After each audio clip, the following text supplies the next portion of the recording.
ছিংগাপুৰৰ অতীত জনসংখ্যা আৰু সংস্কৃতিৰ গল্প বহন কৰি আনিছে কিন্তু আজিৰ দিনত এই আলোচনাৰ মাজতে আমি স্মৰণ কৰিছোঁ যে আমাৰ প্ৰিয় অতিকে জনপ্ৰিয় গায়কজন অসমীয়া সংগীতৰ সম্ৰাট জুবিন গাৰ্গক যাৰ মৃত্যুৰ খবৰ আমাৰ হৃদয় আচলতে সঁচাকৈ বিদীৰ্ণ কৰি তুলিছে সেন্ট জন আইলেণ্ড আৰু লাজাৰাছ আইলেণ্ড একেদৰে ইতিহাসত দুখ দুৰ্দশা আৰু আশাৰ গল্পৰে ভৰা এই দুয়োটা দ্বীপ আজিৰ দিনত এই দ্বীপবোৰ পৰ্যটকৰ মধুৰ গন্তব্য কিন্তু ইয়াৰ অতীত আছিল অতি বেদনাদায়ক আৰু ভয়ংকৰ সেন্ট জন আইলেণ্ড ছিংগাপুৰৰ ইতিহাসত বহুত গুৰুত্বপূৰ্ণ এটা আইলেণ্ড 19বিংশ শতিকাত এই দ্বীপটো আছিল কোৱাৰেণ্টাইন কেম্প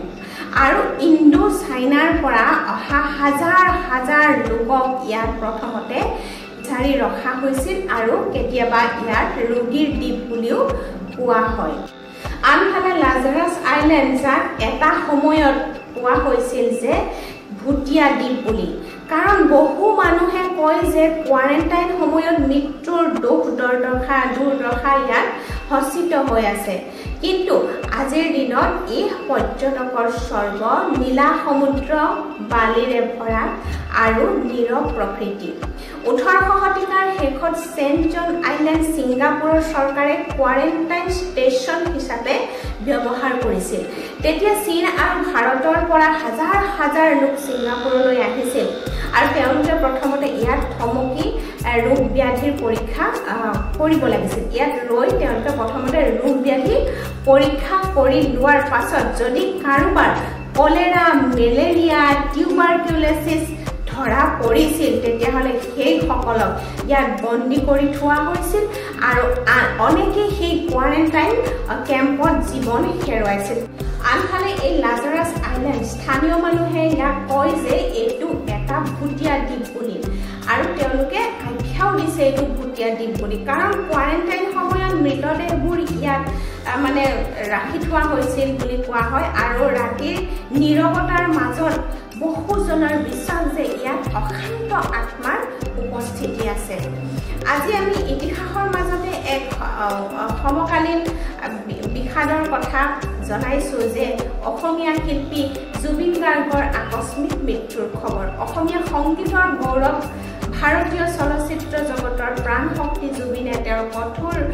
তেওঁৰ যি কণ্ঠ সেই কণ্ঠৰে কোটি কোটি হৃদয় আচলতে জিলি পেলাইছে আৰু তেওঁৰ মৃত্যুত অসমবাসী বা তেওঁৰ পত্নী গৰিমা গাৰ্গেও প্ৰশ্ন কৰিছে যে ছিংগাপুৰত ইমান সুন্দৰ সুন্দৰ ঠাই থকাৰ পিছতো কিয় জুবিন গাৰ্গক সেই মানে ভুটিয়া স্থানলৈ ফুৰাবলৈ লৈ গৈছিল লাজাৰাছ আৰু সেন্ট জন আইলেণ্ডৰ ইতিহাস আমাৰ বাবে শিক্ষা সময়ত সদায় খুব দুখৰ স্মৃতি সাঁচি ৰাখে আৰু জুবিন গাৰ্গৰ নামো সেইভাৱে চিৰদিনলৈ আমাৰ মনত অমৰ হৈ থাকিব এইখিনিতে নানানটা প্ৰশ্ন হয় যে তেওঁ এজন অসুস্থ তেওঁ সিজাৰ আছিল বুলি তেওঁৰ পত্নীয়ে কৈছে যে তেতিয়া মানে কৰোনাৰ দিন আছিল তেতিয়াও তেওঁ সিজাৰ এটেক হৈছিল আৰু ডক্টৰে তেওঁক মানা কৰিছিল যে বাৰে বাৰে জুই আৰু পানীৰ পৰা সদায় সাৱধান হৈ থাকিবলৈ তেতিয়াহ'লে জুবিন গাৰ্গৰ লগত এটা সম্পূৰ্ণ টিম যোৱাৰ পিছতো তেওঁ কিয় লৈ যোৱা হৈছিল সেই দ্বীপলৈ বহুতে প্ৰশ্ন কৰিছে আৰু এই প্ৰশ্ন কৰাটো সকলোৰে অধিকাৰ আমি এজন প্ৰিয় শিল্পীক আমি হেৰুৱাই পেলালো তেওঁৰ গানেৰে আৰু আদৰ্শৰে আমি আমাৰ মাজত সকলোৰে মাজত জীয়াই ৰাখিম আৰু আপুনিও যদি জুবিন গাৰ্গৰ এগৰাকী অতি প্ৰিয় অনুৰাগী তেতিয়াহ'লে মোৰ এই ভিডিঅ'টো লাইক শ্বেয়াৰ ছাবস্ক্ৰাইব কৰি দি যাবলৈ নাপাহৰিব কিন্তু ধন্যবাদ জয় আই অসম